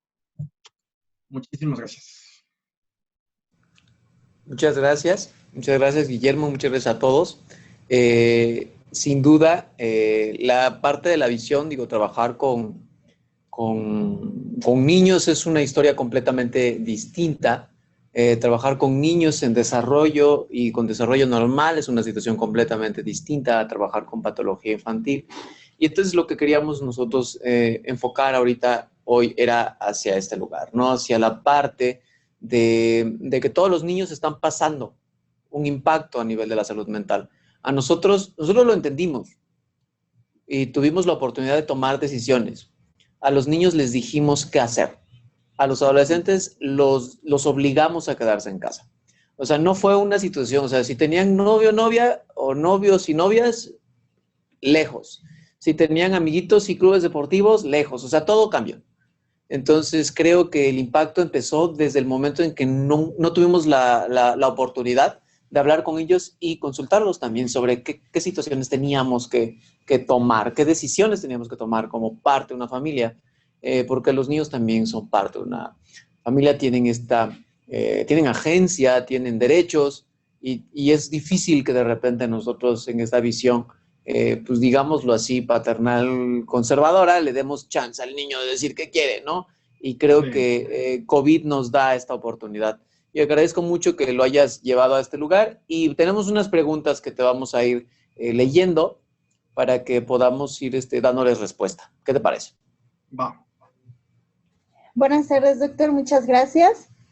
Silvia Santoyo, de Querétaro, pregunta, ¿cómo acompañar en el duelo a los niños cuando sus padres se separaron durante la pandemia? Wow. Uy. Bueno, de por sí siempre es importante apoyarlos en esta parte de una separación. Y antes, pues lo que se podía hacer mucho era, no, pues me aseguro que están mis papás separados, sé que puedo pasar unos días con unos días con otros, y sé que a lo mejor podemos convivir juntos en plazas o en sitios comerciales, pero pues ahora justo no se puede hacer esa convivencia porque hay muchos lugares todavía cerrados. Yo creo que lo más importante es que tanto papá como mamá sepan que hay ex esposo, hay ex esposa, pero nunca en la vida va a haber ex hijos. Es importante acompañarlos, estar ahí, escucharlos, saber qué piensan y saber qué sienten. Y sobre todo, siempre tener en la cabeza que lo que hay que buscar es el bien superior del menor y el bien superior de la niña y del niño. El sufrimiento, la verdad es que no lo pueden evitar. Es justo como el duelo, porque al final también es un duelo, porque acaban de perder una parte importante de sus vidas y acaban de perder la estructura que ya tenían. Pero hay que estar ahí presentes para ellos y escucharlos y atender sus necesidades. A veces los niños no van a decir las cosas, pero el simple hecho de que, pues a lo mejor no está comiendo también como comía antes, o a lo mejor está como mucho más callado o callada de lo que era antes, es algo que hay que tener en cuenta y hay que saber que eso puede ser un indicio de que no le está pasando tan bien como pensamos. A veces pasa que los papás y las mamás se enfrascan como en este duelo y en esta discusión de yo tengo, tú tienes, yo te doy, tú me das, yo te quito, tú me quitas. Y los niños se ven envueltos al final en esta maraña de problemas y en este entreteje en el que nunca pidieron estar. Entonces yo creo que algo muy importante ahí y que pueda apoyar mucho es el medio externo y las personas que estén alrededor de ellos. No tanto pues los papás, que al final tienen que estar siempre, como papás, explicarles y hacerles énfasis en que no deben de poner a los niños nunca en contra de su otro papá, ni de su otra mamá, ni en contra de nadie, porque ellos no tienen necesidad de esas cosas. Y apoyarnos mucho en el grupo que está alrededor. Pues pueden ser abuelos, tíos, primos. Si no pueden convivir con ellos a lo mejor de manera presencial, pues al menos en videollamada, y asegurar que los niños estén pasando bien y que sean escuchados. Yo creo que eso es lo más importante. A mí me gustaría una cosa que hablamos cuando hablamos de duelo en niños. Hablábamos de duelo por pérdidas. Hay que ser claros. O sea, hay que tener el tiempo, así como tuvieron el tiempo los papás de decidir que se iban a separar, que se den el tiempo de explicarle al niño que se van a separar. Exactamente. O sea, no así como que un día de repente ya se fue tu papá y no va a volver. No, o sea, si tuvieron la oportunidad de tomar una decisión como adultos, hay que afrontar la responsabilidad de esa decisión como adultos. Entonces, dense la oportunidad de hablar con el niño. Esto tendría que ser así, ¿no? O sea, para que el niño sepa exactamente. No es que tu mamá se fue de vacaciones, no es que va a estar unos días con su mamá, no. O sea, si ya decidieron que se van a separar, creo que es importante eso. Decirle, claro, si no lo tienen decidido, díganle que no lo tienen decidido. Díganle, tu papá va a estar unos días fuera porque él y yo ya nos llevamos muy bien, pero va a venir por ti tal día y ya hagan acuerdos y promuevan la distancia correcta, la sana distancia y el afrontar los riesgos. Pero sí creo que todos los puntos que mencionaste están bien, pero una de las cosas más importantes es nunca subestimen el poder que tiene un niño de captar las emociones. Lo más común es que el niño ya sepa que algo está pasando. Entonces no tengan temor y sobre todo no intenten tratarlo como que no sabe nada. No intenten nulificar su opinión. O sea, si ya se dijo esto, independientemente el niño va a sufrir una pérdida y como bien menciona el doctor, el sufrimiento no es opcional, es una parte normal. Lo que sí puede ser opcional es que nosotros hagamos algo para que ese sufrimiento se acorte, empiece a trabajarse, que el niño sepa que no está perdiendo nada, o que si bien está cambiando su dinámica, no es una pérdida, pues digámoslo así, trascendental, es un cambio. Entonces sí, reafirmo todo lo que comentas y sí creo que la parte importante, otra de las partes importantes también es esta parte, ¿no? O sea, es el darse la oportunidad de hablar con el niño, lo más claro posible. Exactamente. O sea, justo igual hace no tanto vi un niño que sus papás se habían divorciado durante la pandemia. La mamá le dijo, oye, es que ¿sabes qué? Nos vamos a cambiar de casa, pero tu papá se va a quedar en esta casa porque hay muchas cucarachas, se va a quedar matando las cucarachas. Ya habían pasado 4 meses, el niño seguía pensando que el papá seguía en su casa matando cucarachas y lo que había pasado era que habían pasado ya 2 cosas. Estaba triste y sin su papá y ahora le tenía terror a las cucarachas. Entonces sí hay que ser como muy conscientes de cómo decimos los mensajes y ser honestos. Aquí tenemos otra pregunta, doctor, acerca de, el usuario Graciela y Susana nos comentan acerca de cuando un pequeño en repetidas ocasiones refiere estar triste y presenta llanto, indica, que necesita ayuda psicológica, que indica algo malo en su estado mental, doctor, ya que, ha sido evaluado muchas veces por psicología y dicen que está sano. Ese es un tema, esa pregunta es importante. O sea, yo creo que si es como constantemente esta parte de me siento triste, estoy triste y se la pasa llorando, yo creo que sí, al menos mi consejo sería buscar a lo mejor una segunda opinión, buscar con alguien más, porque hay que ver qué está pasando. No es normal que una persona esté triste todo el tiempo y tampoco es normal que un niño todo el día te diga que está triste, que todos los días te diga que está triste y que esté llorando todos los días. O sea, no es normal nunca y de ninguna manera. Hay que ver qué es lo que está pasando. Si no funciona, pues con un psicólogo hay que mejor tener una segunda opinión. Y si no, pues también hay para los psiquiatras. La verdad es que yo creo que sí es como importante no dejarlo pasar y no sé si el doctor Mendoza tenga alguna otra opinión. Sí, y también me gustaría como identificar 2 puntos distintos. No es lo mismo que estés llorando todo el día que estés haciendo berrinche todo el día. O sea, si estás llorando durante 2 semanas, podemos considerar que esto ya se está convirtiendo en un episodio de depresión, independientemente de tu edad. O sea, no es normal, y lo que mencionó el doctor es importante, no es normal que llore todo el tiempo, todos los días. O sea, los niños, como me decía uno de mis maestros para psiquiatras, comen, juegan y duermen. Si una de esas tres cosas no la está haciendo, el niño algo tiene, búscalo. Y entonces, en este punto, creo que si nosotros estamos observando que no nada más está pasando eso, sino que duermen, si todas las noches llora o algo está pasando a esa hora o algo está pasando en el resto de su vida. Entonces, sí, hay que analizarlo y sí hay que pedir ayuda. Y la otra cosa es, si el niño tiene como hace berrinche, no es que necesariamente tenga algo mal en o sea, una enfermedad mental, no, o sea, es muy probable que esta situación obedezca a alguna circunstancia específica. La mayoría de los niños responden a lo que está pasando en casa. Pero otra cosa muy importante es que esto que se llama desregulación emocional, cuando el niño no puede controlar sus emociones y llega a esto que nosotros antes le llamábamos berrinche, creo que es una situación que debemos tener muy claro. O sea, estas circunstancias, o sea, todos tenemos ganas de repente de tirarnos al suelo a hacer un berrinche, pero dices, no, o sea, no está bien. O sea, y todos lo hicimos en algún momento de nuestra vida. Y hay un momento en que de repente hasta actúas como si estuvieras emberrinchado con alguien, ¿no? O sea, esta desregulación emocional te puede pasar en un momento de mucho estrés. Y en el niño que tiene estos mecanismos de adaptación bastante inmaduros, es más frecuente que pase. Si esta situación ha ocurrido a lo largo de la vida, es una situación que probablemente sí sea un trastorno, pero no una enfermedad. O sea, más como mencionábamos, es muy probable que, por ejemplo, algunos de los chicos con trastorno por déficit de atención e hiperactividad presenten desregulación emocional. Es muy probable que algunos chicos con trastorno de conducta presenten desregulación emocional. Pero esto es como un extra, ¿no? O sea, si eso solo pasa, ocurre en momentos de forma aislada, es normal.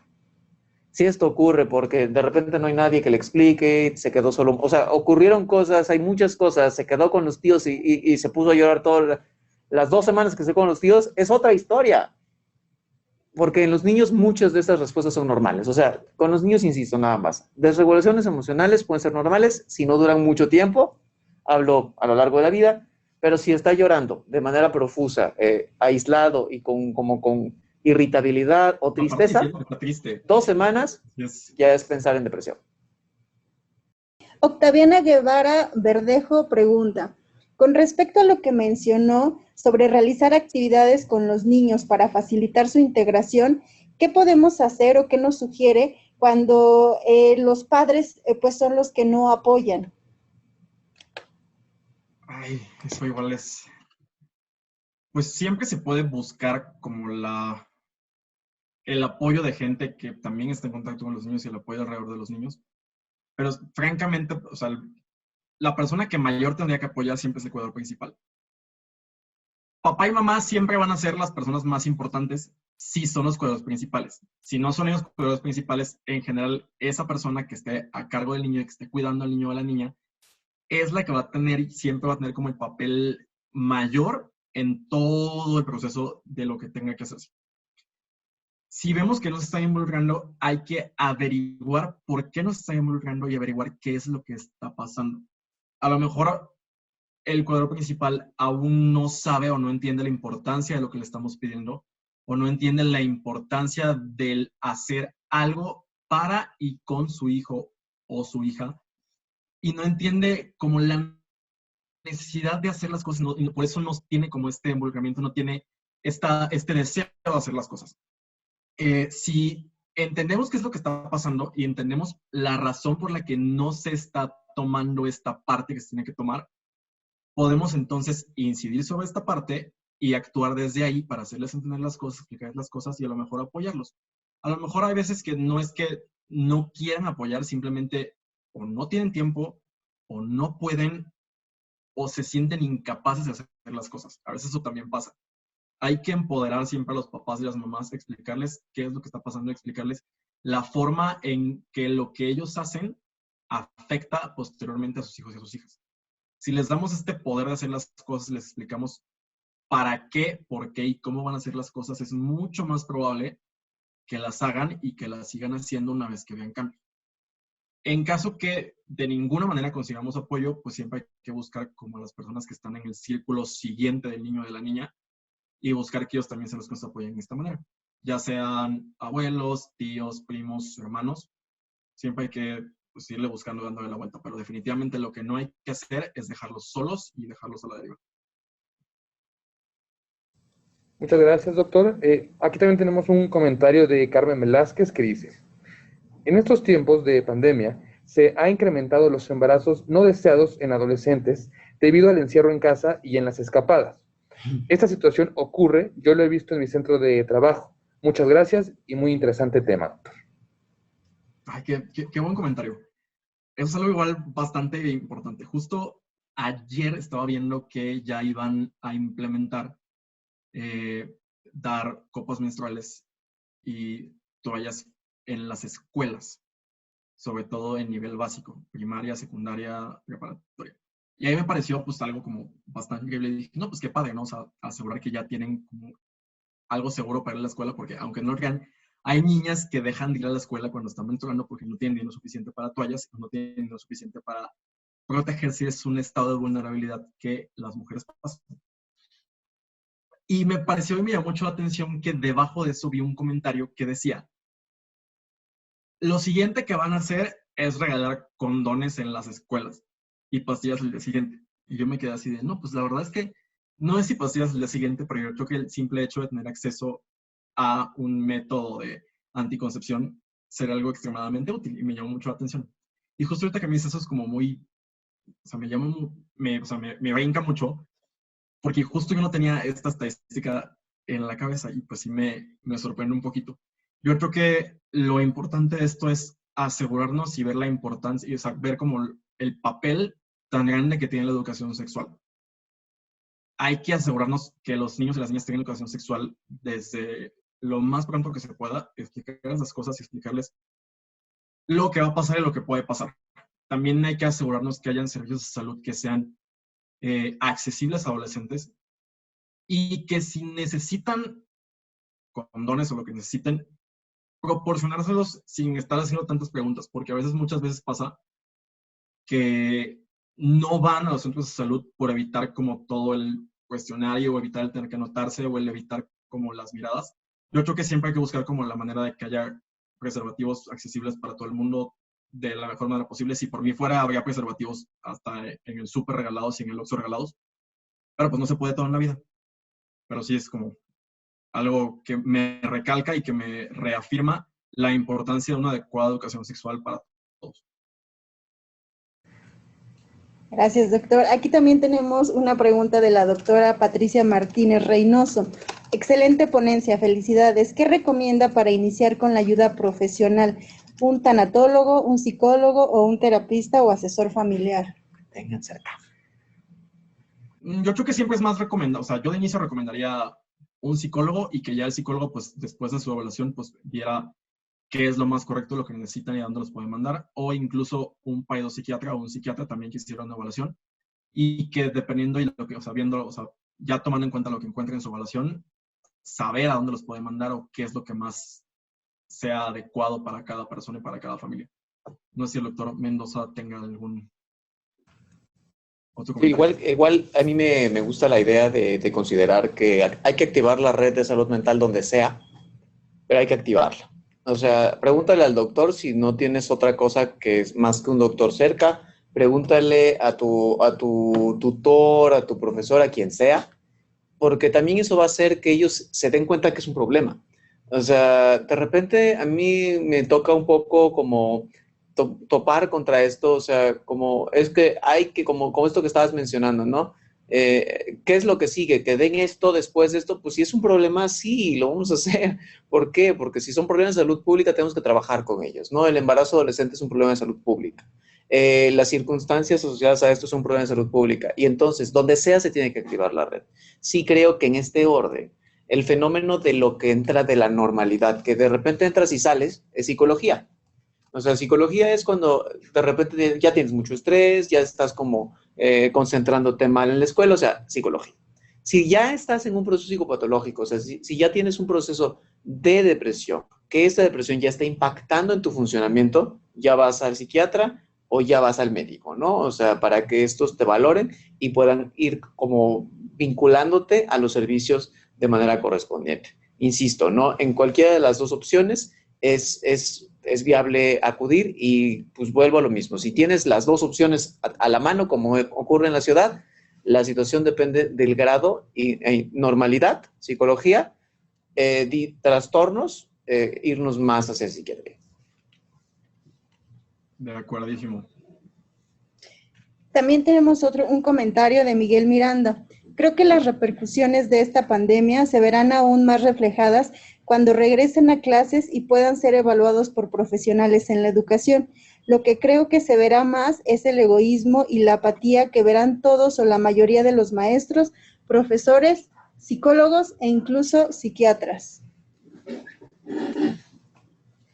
Sí, o sea, yo igual estoy bastante de acuerdo que ya cuando volvamos a las aulas va a haber cambios y va a haber cosas que hasta ahorita no se han notado y que no se han podido detectar. Va a haber muchos niños con retraso en el desarrollo, va a haber muchos niños que no sepan lo que tienen que saber, va a haber muchos niños que la van a pasar mal justo por esta parte, igual el cambio de ambiente y el cambio de rutina de nuevo. Maestras igual y maestros, yo creo que igual va a haber muchos que no la van a pasar tan padre por este cambio nuevamente. Pero la verdad es que yo creo que, o sea, francamente yo tengo la esperanza y tengo pues casi la certeza de que al final las cosas van a salir bien. La docencia es una profesión que es bastante noble. A la mayoría de la gente que es docente porque le gusta, al final lo disfruta un poco. Y yo no creo que haya tanta apatía, la verdad. Muchas maestras se han mantenido al borde y se han mantenido al frente de sus grupos a pesar de las cosas que están pasando y a pesar de que no tienen todas las cosas a su alcance y no tienen como los medios que quisieran. Y aún así ahí están frente a sus grupos. La verdad es que yo no espero que haya tanta apatía. Yo espero más bien que haya como confusiones, sí. Apatía no estoy seguro. Es mi comentario de esa parte. Sí, igual yo digo, porque es un reto para nosotros, digo, desde el punto de vista de salud mental, hemos estado participando en la generación de programas para saber qué hacer ahora que se va a regresar a las escuelas, ¿no? Y qué consecuencias va a haber. Y exactamente están estas dos vertientes, qué va a pasar con los niños, pero también qué va a pasar con los profesores. O sea, no es la misma historia para ellos, también los profesores están cansados, están desgastados. O sea, yo he tenido historias de profesores que hicieron hasta lo imposible por sostener sus clases, ¿no? O sea, se inventaban historias, o sea, construyeron un salón dentro de sus casas. O sea, había unas cosas que hasta decías, qué bárbaro. O sea, hay gente que ama mucho lo que hace, ¿no? O sea, cosas como, no sé, ahí me tocaba de repente cómo organizaban para seguir haciendo manualidades a través de Zoom, no sé, o sea, cosas que en verdad creo que no hablan de apatía. Hablan de que la gente está dispuesta a encontrar métodos. No sé si les pasó a ustedes, pero yo creo que una de las formas en las que yo afronté la pandemia fue eso, ¿no? Ponerte creativo para seguir haciendo lo que normalmente hacías.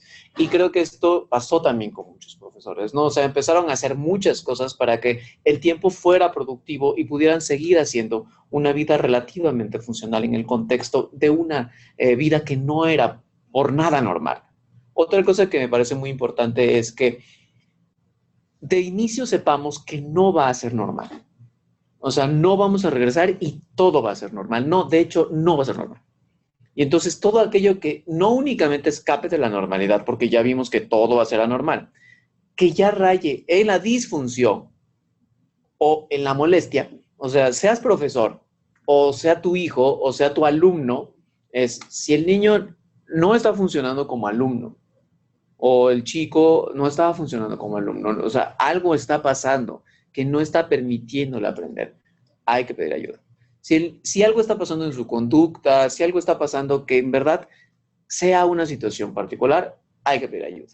Si él se queja y te dice, ya no quiero, porque de repente nos pasa, ¿no? O sea, actualmente vemos así como que llegan los chicos y te dicen, es que no, hoy no quiero entrar a clase.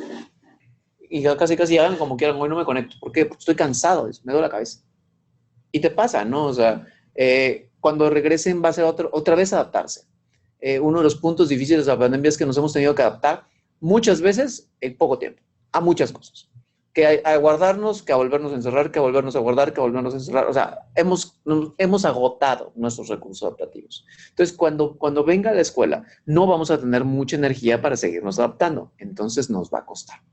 Y nos va a costar hasta a los que sabemos que la única consecuencia para nosotros de las escuelas es que va a haber más tráfico. Hasta para eso nos va a impactar. Entonces, desde ahorita les adelanto, spoiler alert, no va a ser normal.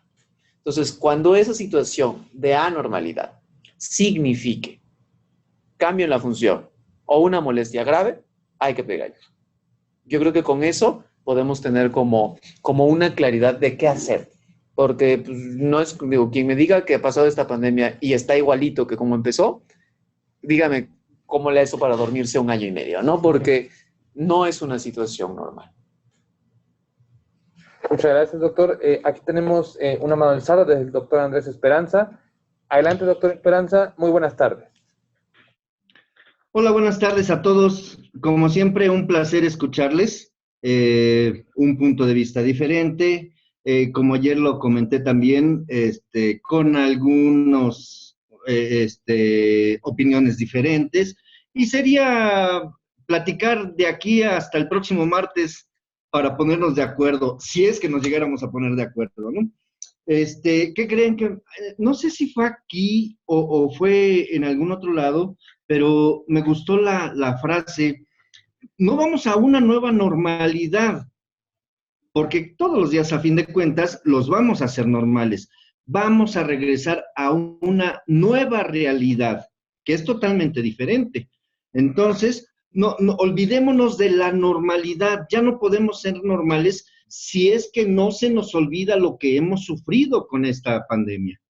Si queremos volverlo a sufrir, se nos va a olvidar. Yo siempre lo he dicho, lo he comentado en alguna otra ocasión en el mismo foro, en donde, Chihuahua, si nos hubiéramos educado, si tuviéramos educación en salud, guardaríamos la distancia, que es algo que se nos olvidó de la primaria en educación en deportes, en los eventos, se me fue ahorita, en los honores a la bandera y todo ese rollo, ¿no? Si respetáramos cívicamente las normas de urbanidad, otra cosa sería con las pandemias, nos harían los mandados, porque uno, tomaríamos nuestra derecha, en lugar de caminar como por donde haya espacio, si nosotros tomáramos la derecha, lo teníamos mucho en la secundaria, que era simple y sencillamente, no invadas mi espacio vital, que fue tan famoso para nosotros en la secundaria, para mi degeneración. Entonces, si respetáramos eso, yo creo que esa pandemia no nos hubiera hecho tanto daño, ¿sí? Pero como insisto, y ayer lo comenté, no pensamos en los demás. Esto es lo que ha hecho que nos esté llevando al traste, de que no tengamos esa educación adecuada, que estemos llegando tarde para la atención, llegamos ya cuando tenemos síntomas graves en lugar de acudir, porque además de todo también la mayoría de los médicos, ay, ¿para qué viene si no tiene nada? Tanto para con niños como para con adultos. Me llama la atención que, pues, dicen, bueno, ok, los niños se están adaptando, no pueden salir, ya estaba diciendo yo, no podemos salir, no, los niños no pueden salir, pero eso sucedió antes de la pandemia. ¿Qué es lo que pasaba? ¿Sabes qué? No puedes salir porque te van a robar, no puedes salir porque te van a disparar los narcos y demás, ¿no? Entonces, yo creo que eso incluso hasta pudo haber ayudado para que no nos llegara tan fuerte, en especial a los niños, el no poder salir por la inseguridad. Uno, por la delincuencia, y ya en segundo término, como la pandemia, ¿no? Hay algo que tienen los niños que se nos olvida a los adultos, porque muchos dejaron de ser, ahí sí, dejaron de ser niños, que es la adaptación. No lo tomamos en cuenta. Muy cierto, ¿no? No les tomamos, como decía doctor Guillermo, no los tomamos en consideración. Deberíamos de preguntarles qué es lo que tú quieres, qué es lo que tú piensas, qué es lo que te duele. Le dejamos muchas veces, incluso están acostumbrados los papás a que llegan a la consulta, es que tiene esto, esto y esto. Ok, muy bien. Esa es su percepción. A ver, chaparro, ¿qué tienes? ¿Dónde te duele? Señálame con un dedo. A mis niños, 3 años, aunque sea la primera vez que llegan chillando y todo eso, pero déjeme lo que chille, está espantado, soy un extraño, soy un escandaloso con mi consulta. Entonces, perdón, hasta ni yo me quiero. Entonces, se nos olvida tomarlos en consideración, que ellos nos platiquen cuál es su sensación en el momento, ¿no? En el momento o previo. Vaya, me han tocado pequeños con violencia familiar, o el simple hecho de decir, la mamá a veces me desespero porque tiene dolor de cabeza, voltea a ver al niño y el niño le dice no, y luego ya la señora me dice no. No, pero entonces por eso vámonos con el niño. Pero también, obvio, tiene que corroborar la información la madre, ¿no? Ok, si hay algún error, avísame por favor. Yo me pongo, ahora sí, hago a un lado la mamá, a ver, abre la boca, saca la lengua, di ay, y júrenlo que el niño obedece perfecto. Insisto, se nos olvida la parte de persona que es un niño. ¿Es un adulto chiquito? No, es una persona con sentimientos. No sé si, a propósito, la ventana del alma son los ojos, no sé si lo recuerden. Y me llama la atención, no sé si alcancen a verlo, los niños por la forma en que hablamos, por las expresiones no verbales, por movimientos de manos. Este es el lenguaje de cejas mexicano, no sé si lo hayan visto por ahí. Entonces, sí se dan cuenta los niños de las expresiones, pero tenemos que adaptarnos a esa nueva realidad, insisto, ¿sí? Los niños se van a adaptar perfecto. Gracias a Dios tenemos una gran plasticidad cerebral, cuanto más en los menores, ¿no? Si la tenemos los adultos, que se está descubriendo hace algunas décadas para acá. Entonces, pues imagínense los niños cómo van a lograrse adaptar. A mí me llama mucho la atención porque no quisiera quemar a mis nietos sobrinos, pero precisamente los dejan en el celular y están todo el día en el celular. Espérame, hey, aquí estoy, ¿no? Por evitar el cansancio de pelearse con ellos para educarlos. Entonces, mucho tenemos la culpa de ese comportamiento nosotros los cuidadores de los niños. ¿Por qué tenemos tanto déficit de atención? No es que no es que el niño tenga déficit de atención, le falta atención de parte de su familia. Vaya, esa es mi humilde opinión desde acá, desde la tierra, ¿eh? Entonces, pues, ¿qué más quisiera poder, hacer algo más? Créanme, a veces me enfado mucho con los papás porque, por ejemplo, que no estudian. Es que el niño no quiere. Chihuahua, entonces, ¿dónde está tu disciplina? ¿No? Espérame, mientras estés en mi casa vas a estudiar porque todos trabajamos en mi casa. Y tu trabajo es estudiar. Ah, no, pero como no quiere, ahí anda de vago. Y lo peor del asunto, que le mantienen su vagancia.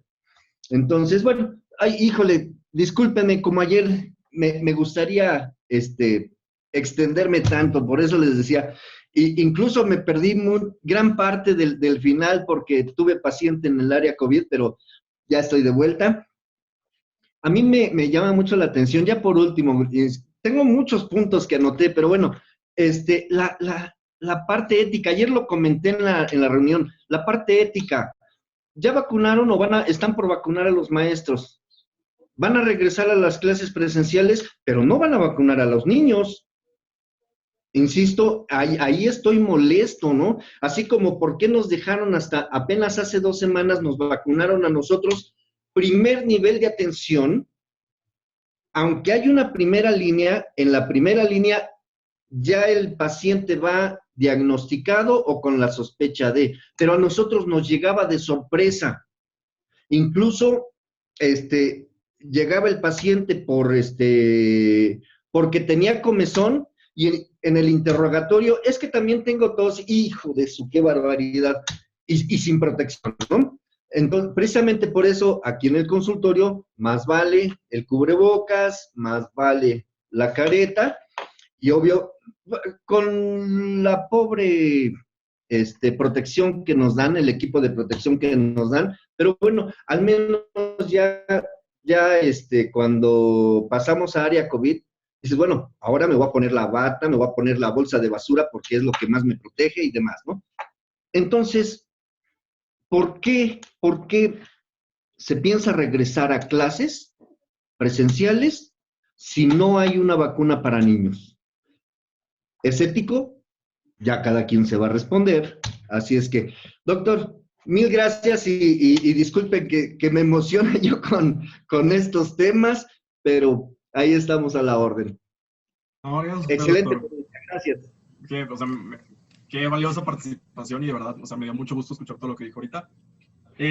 A mí lo que me da mucha paz y que a mí genuinamente en mi cabeza y en mi corazón me da como mucha paz es el punto el que llegó hace rato de que los niños son muy listos y que los niños se saben adaptar muy bien.